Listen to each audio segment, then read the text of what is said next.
revitalize the tax system. There is a lot happening in the global space.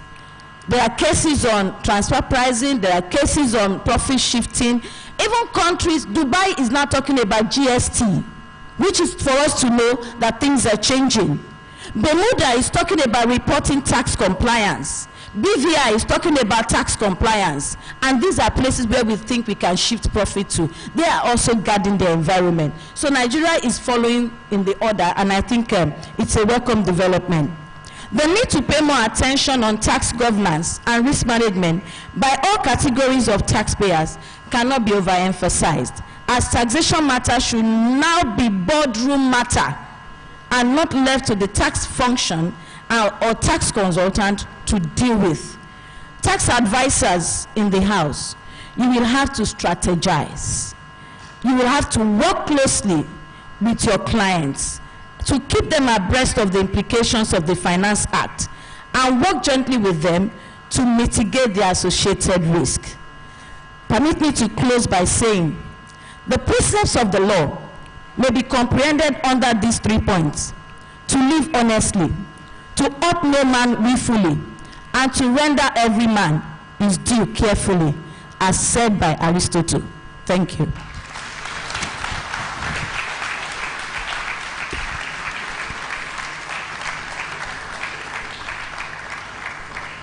Please, let's do it once again for Dr. Titilayo for work on FCI, FCTI.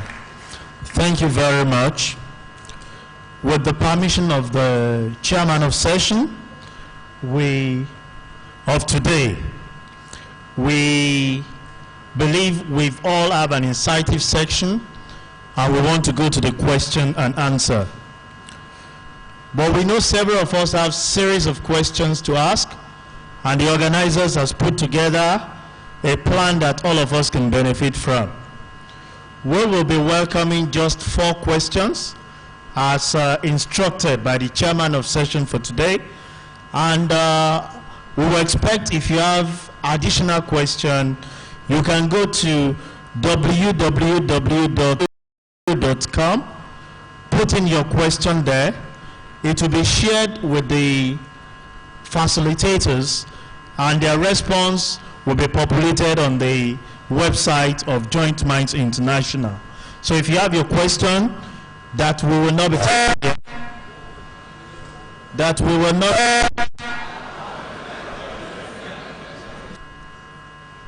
if you have your question that we will not be taking here, please go to the website www.slido, as in SLIDO.com.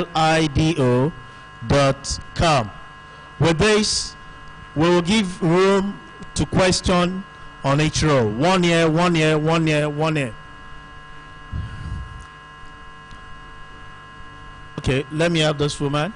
1, thank you, on this row. At this point, I think we start front, back, front, we go to the back here. And let me call on the man standing. Thank you very much. Please, the rest of us, let's note our question. We have to start it front question, back, front, and back. Please, the 4 of us, let's just give our name. No lecture, straight to your question. Thank you very much. The 4th question is coming. Just come and hear. Venga. Venga.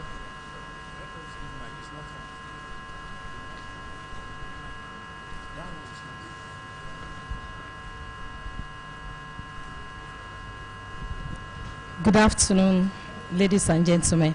Straight to my question, I would like to say to the FRS that a whole lot of public is waiting for their guidelines as regard vision and interpretation of some things, especially the significant economic presence, the real definition that we should look into.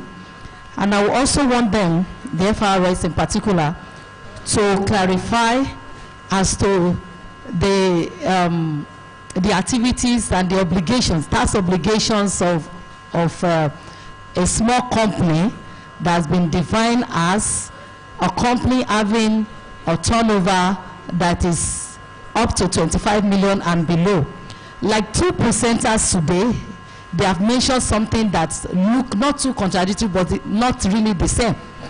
If you're looking at a small company as Divine, that you are not meant to pay tax, that we all have been holding on to, when it comes to filing of VAT returns, and you are not obliged by the law, by the Finace Act now, to even register for VAT purposes, if you already register, I want to get it clear. Are we going to continue to file new returns since the companies you are dealing with, if they are within the threshold, can be self-charging or do self-accounting on their own? I don't know whether you are getting me. So are we going to continue with filing of new returns, or you just keep mute and you are waiting one day FRS person will ask you for penalty and interest? That's very key. The last question, please, on CGT. CGT now, we have 10 million exempted if it's paid as compensation for loss of office. So I'm saying, what is the definition of compensation for loss of office here? Is it termination benefit or terminal benefit? They are two different things. Termination. So I just want that to be clear so that we are on the same page. Thank you. Thank you. My name is James Sokwa. My question goes to Mr. David Ogedengbe, FRS.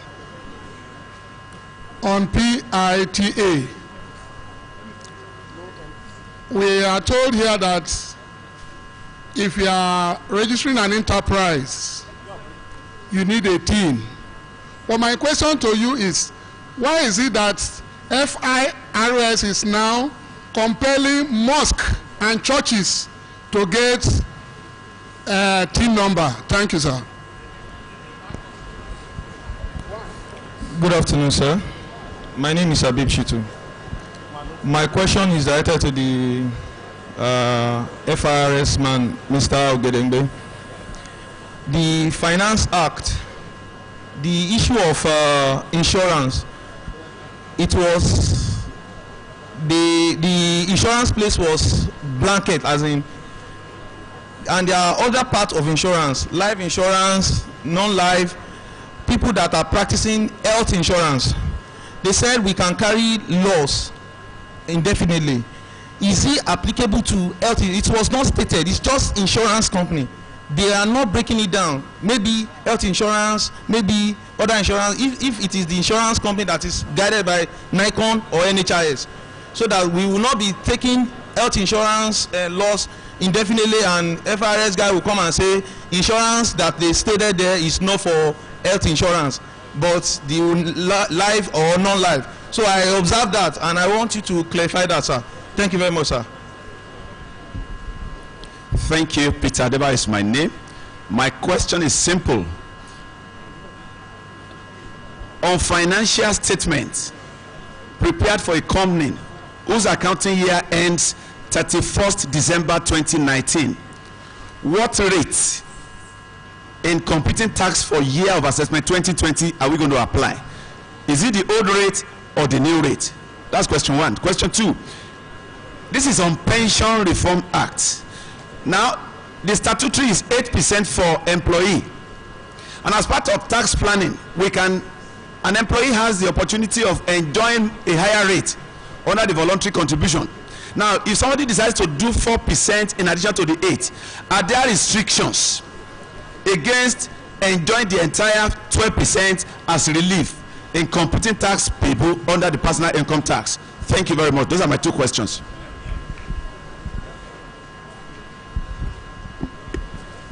Thank you very much. Let me give, okay. There's a lot of Okay. Hello. Hello. Our ushers, we are getting a lot of distraction. Can you please for a few minutes put this on hold? Please. Let me invite the FRS man. He seems to have the whole question for today, and all other people, if they have one or two input, to do justice to it.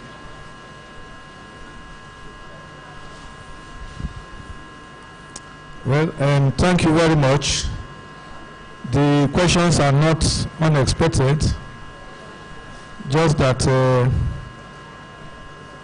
they have just singled out FRS for most of the questions. What I had expected is that you will come and tell us how you are going to support us to drive the act. However, I will just give clarification to some of the questions asked. The first one talked about the VAT on whether you need to file if your threshold is below 25 million. Of course, if your threshold is below 25 million, you are clearly exempted from invoicing. You don't have to put VAT on your invoice. You don't have to file for VAT and all that. The only requirement is that you need to register. Just register and then enjoy your exemption.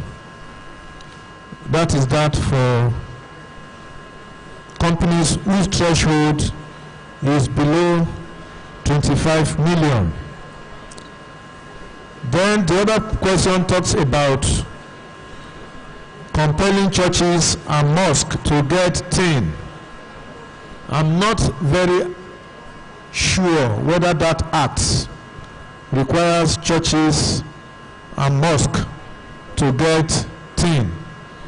What it requires is that a person who is doing business, if you are a person doing business, then you should register your business for TIN. However, if a church or a mosque has a business organization that is running business and making profit, then that business, if it's registered as a limited liability company, is required to have a TIN. Or even if it is an enterprise, as far as it is a business, not the business of ecclesiastical activities, then you should have a TIN. And on the other one, for health insurance, well, if the business is subject to the commissioner of insurance, that business will enjoy all the incentives that we have talked about. And as far as we know, what we have for insurance is an insurance company is either a life insurance company or a non-life insurance company. So if you categorize your insurance business into either a life insurance company or a non-life, then you can take advantage of the provisions that have been made in the Finace Act with regards to loss relief. And finally, the last question talked about the rate of tax for an account for 2019 that will be filed. For example, if your year end is 31st December, that will be filed maybe from June 2020. The law has taken effect from January, and since it has taken effect from January, any return that you are filing now should be filed in accordance with the law. So if your threshold is below 25 million, you will enjoy 0% CIT. If it is between 25 million to 100 million, you will enjoy 20% CIT and that threshold.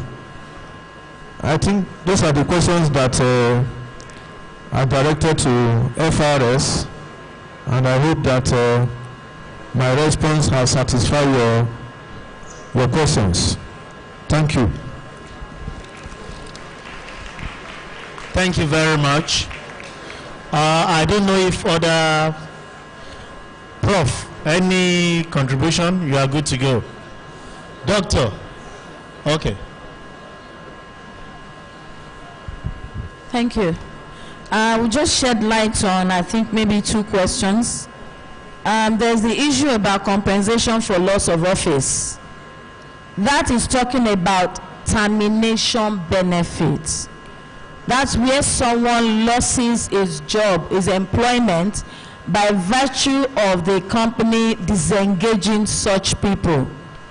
Not the terminal benefit which the person has worked for and saying, I'm not working again, I'm leaving.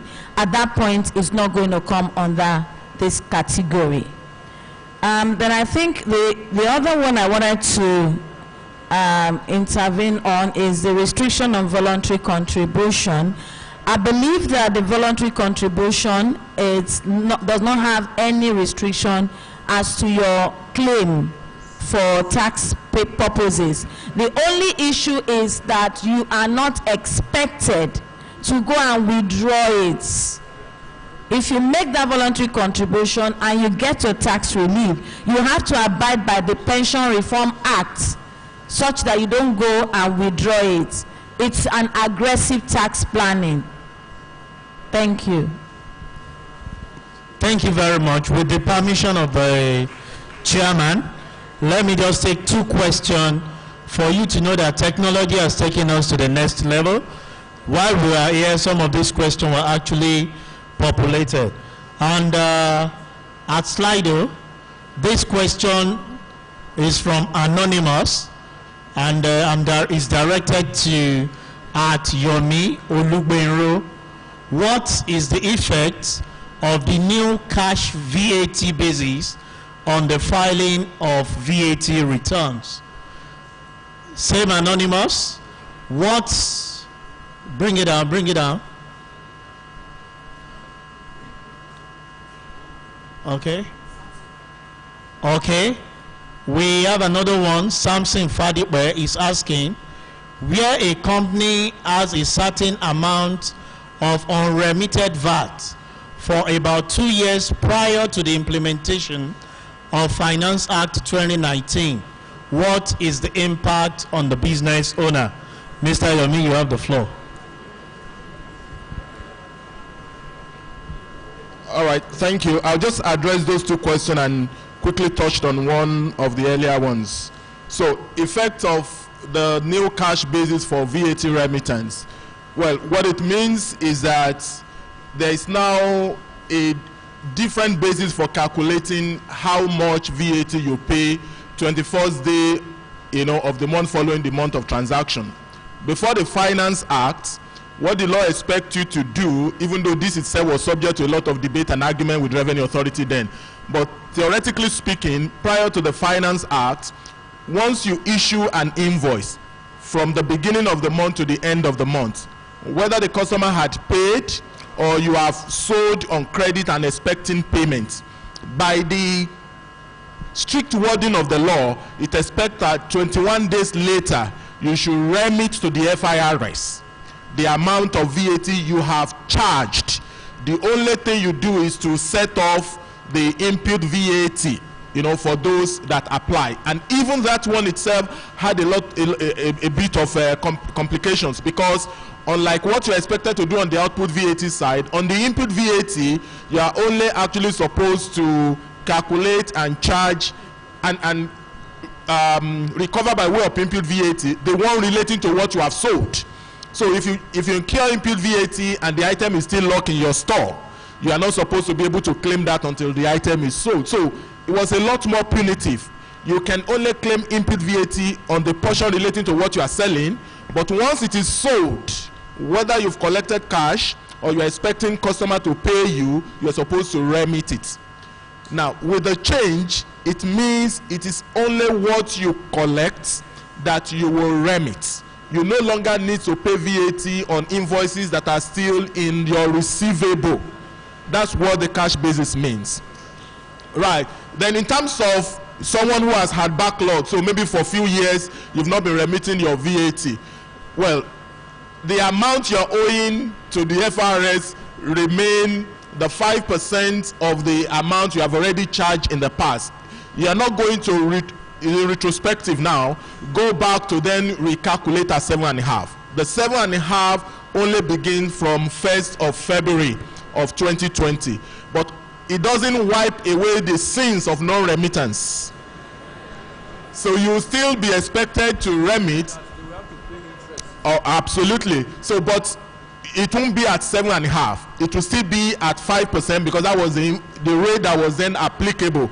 However, for failing to remit as and when due, interest and penalty will apply accordingly. All right.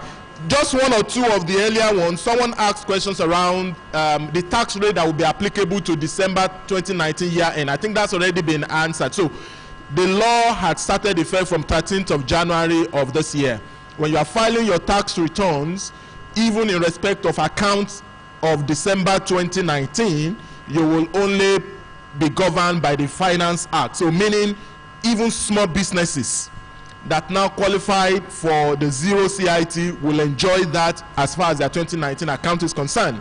If you are a medium, it will be 20%, and if you are large, you will pay based on that. A lot of practical issue for companies who probably they've started commencement, maybe they are 1 year into it, you know, and all of that. All that you need to do is to say for 2020 tax obligation, the applicable legislation is the Companies Income Tax Act as now amended by the Finace Act. What is the basis for determining my tax for 2020? And that's what we should do. For the question on CGT and termination benefit, just an additional word. It's already been clarified that what this provision actually covers is termination benefit. And the reason is simple. So you know that prior to this amendment, there's always been this dispute over whether termination benefit or compensation for loss of employment is completely exempt from every form of tax or from a particular type of tax. Under the Personal Income Tax Act, you are not expected to pay. It was part of the item that were listed as exempted. However, when you get into Capital Gains Tax Act, Capital Gains Tax Act says termination, compensation for loss of employment is seen as a capital gain and that is liable to tax. I know that in practice there were a lot of debate. People tend to just go away with the fact that Peter exempted it, therefore there is no tax. And that was when LRS issued the circular to make a distinction between terminal benefit and terminal benefit. I mean, those were the days when you need some bit of English and grammar skill to be able to do tax. All right, so LRS says if it is terminal benefit means compensation that has been, if you like, preconceived and known to be part of your total emolument. All right, and that's not a loss of office. It's part of that you knew you were entitled to. It was only payable at the end of service. And as far as they're concerned, that's liable to tax. But for unplanned and unintended, maybe due to restructuring, due to layoffs and all of that, your employment is abruptly terminated. In order to compensate you, you are given some benefit. That is a termination benefit for terminating your employment, rather than benefit for your service coming to an end. If, for example, you have 5-year tenure, and then at the end of the year, you are supposed to, as part of the package already pre-planned, that's not a termination benefit. That's a terminal benefit. But what the law has done is not to change the definition of terminal or termination. The definition and interpretation remain as it was in the principal law. What the Finace Act has done is to raise the threshold of what would then become liable to tax, even when it is a termination benefit. It says that termination benefit will only enjoy tax exemption for as long as it's not more than 10 million naira. If it's more than 10 million naira, 10% CGT will be applicable. Finally, one intervention on the request by FRS for tax ID for NGOs and for businesses. Let's be very clear. What the Companies Income Tax Act, the exemption it gives to businesses, whether because you are not into profit-oriented activity or for some reason you enjoy one exemption or the other, is often the liability to pay any tax. It never is that an admission of what I was saying, or so it didn't give there is no exemption from filing of returns as far as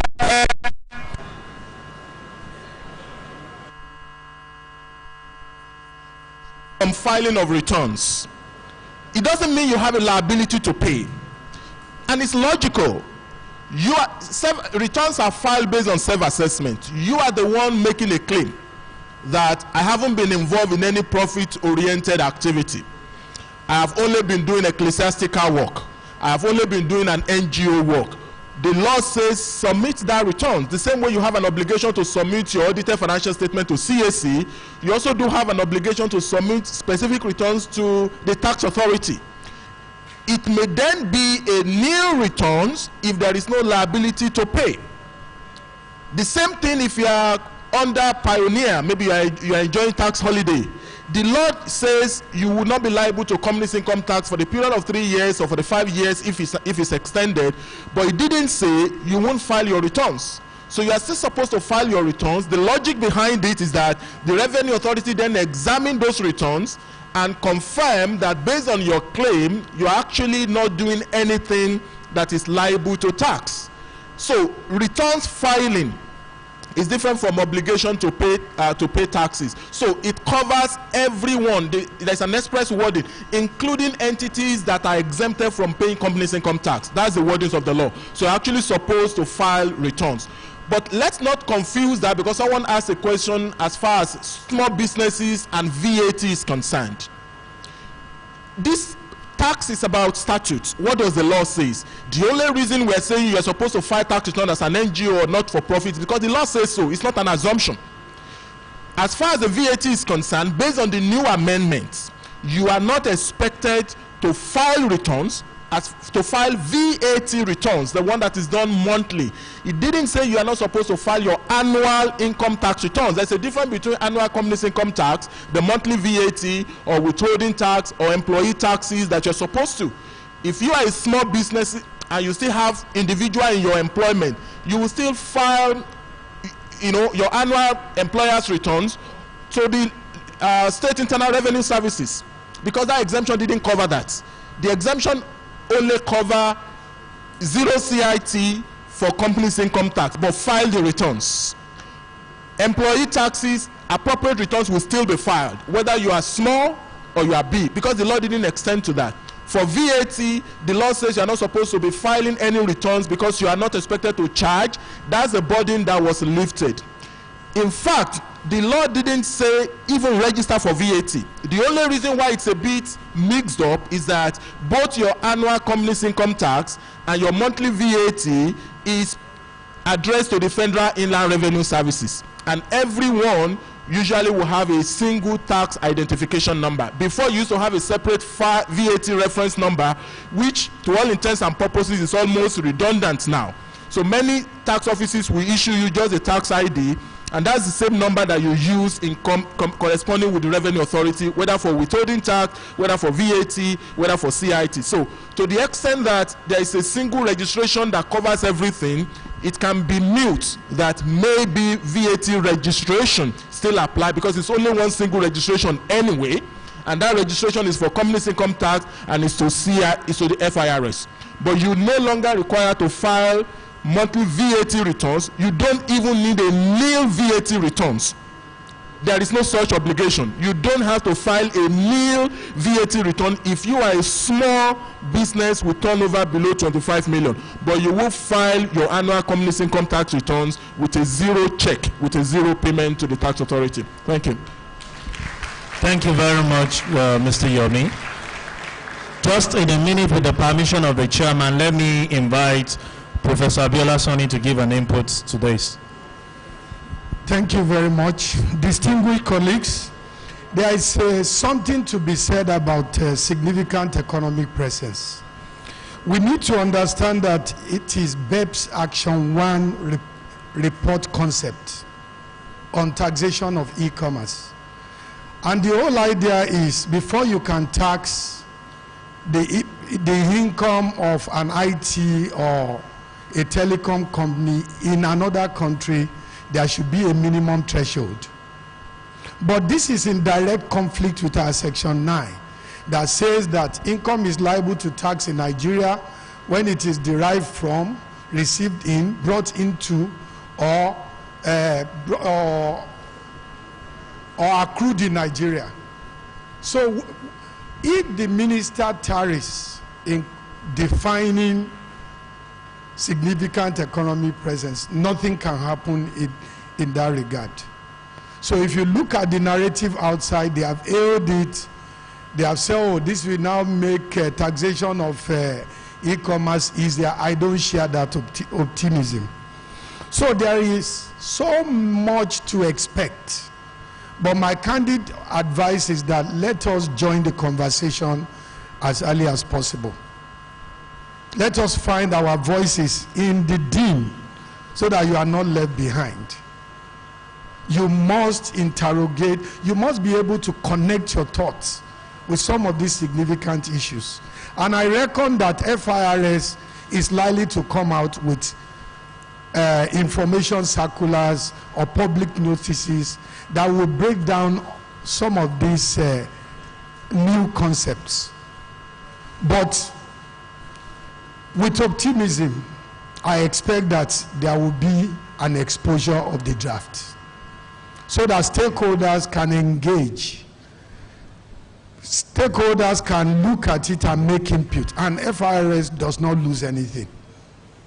Because if we have had the opportunity to look at this bill, there are some unintended error, some gaping holes that we would have blocked. This is one bill that was amended by the National Assembly even when they have not seen it.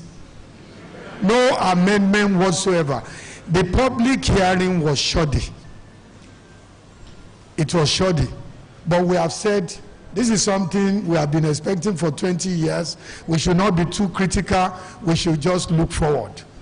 But in all my learnings about legislative process, I cannot envisage how an important bill like this would, because I'm a legal advisor of tax of CITN.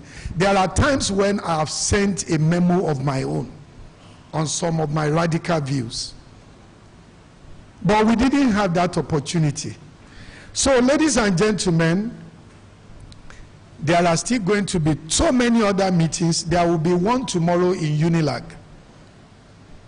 where we are going to have about 5 speakers.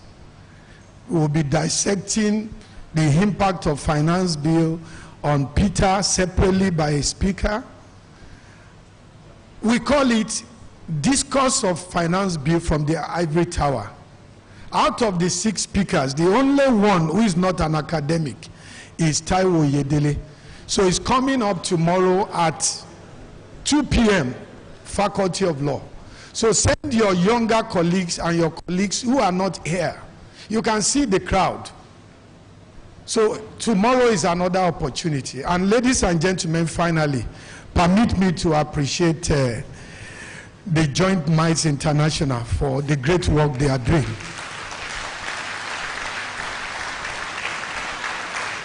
I'm really overwhelmed. Apart from the hotness or topicality of the subject matter, there is something about their organization. And I'm particularly excited that they have been doing this for 30 years. 30 good years. I wasn't born 30 years ago. Is it a form of tax planning?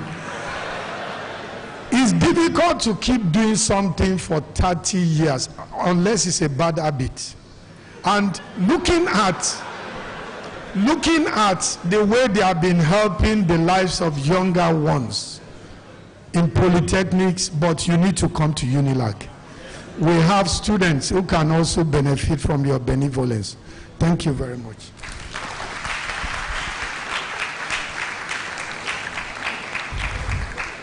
Thank you very much, Prof.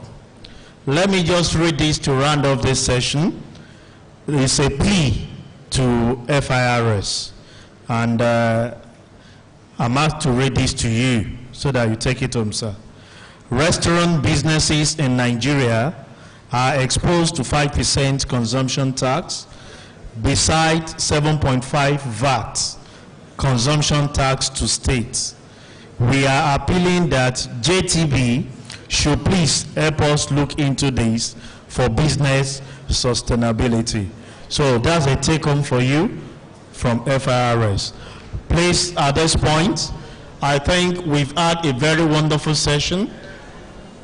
Are you sure of that? If indeed you have actually been impacted, can you jam your hands together for yourself?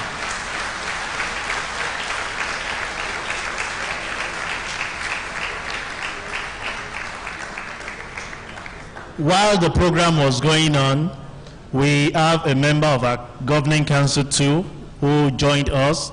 I'm sure there are a lot of activities. Please put your hands together for Alaja Titila Akibayo, FCA.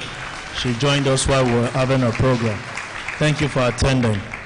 Let me use this opportunity. We are going straight to the presentation of award, and I have my co-anchor to take charge of it. Please put your hands together for Mr. Bola Obileu as the coordinator. Thank you very much. Ladies and gentlemen, we are not known to just take from people. We are also known to give back.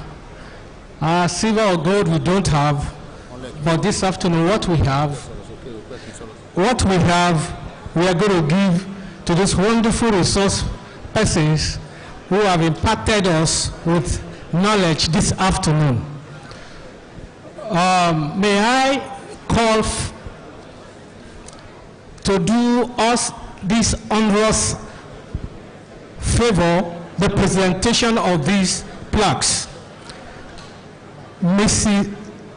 Chief Mrs. Hilda Ozu, FCA, could you please come to the podium here and do us this onerous privilege of presenting these awards to our wonderful presenters.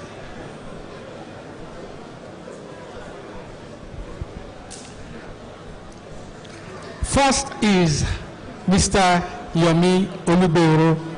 Please come forward.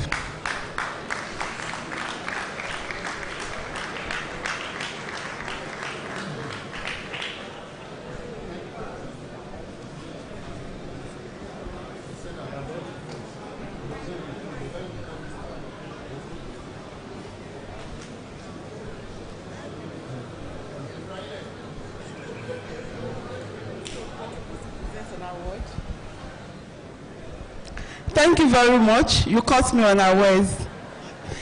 I'm very glad to present this award to you, Mr. Yomi Olubero. You've done very well. You're always there for us. We call on you. And I know that you'll go places. Congratulations. Thank you very much.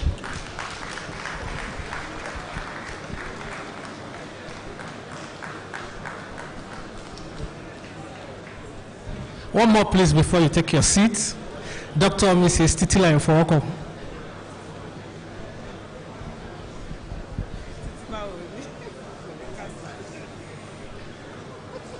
Okay. I'm really privileged this afternoon.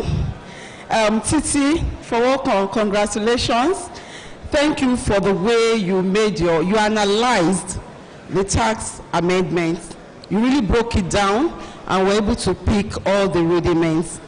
You make us proud as a woman. I really appreciate you. And on behalf of Joint Minds International, I say thank you and congratulations.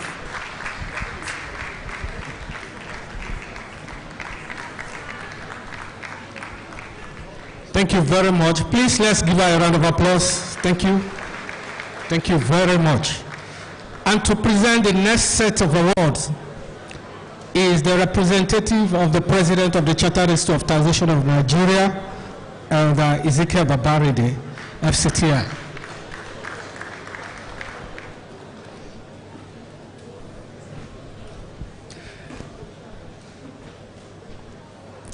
Mr. Babarede will be presenting first to Mr. Muda Yusuf. Thank you very much, sir.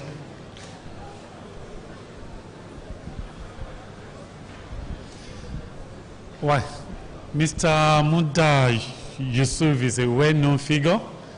I've listened to him presenting papers at several fora. And on behalf of JMI International, we want to say thank you for honoring us. We really enjoy your presentation. Once again, thank you very much.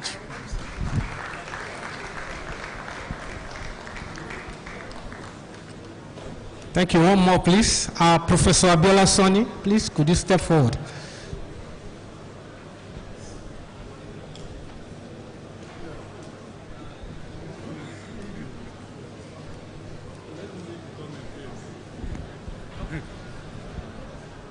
Professor Abiola Soni, we want to say thank you for coming around to honor us with your presence. As usual, we have enjoyed your presentation, and it's an honor to even present to our legal luminary at CITN. Professor Abiola, thank you very much. Thank you very much. Thank you very much. I should. Thank you very much, sir. Please, can we applaud him also as he goes back to his seat? I would like to invite the Deputy Vice President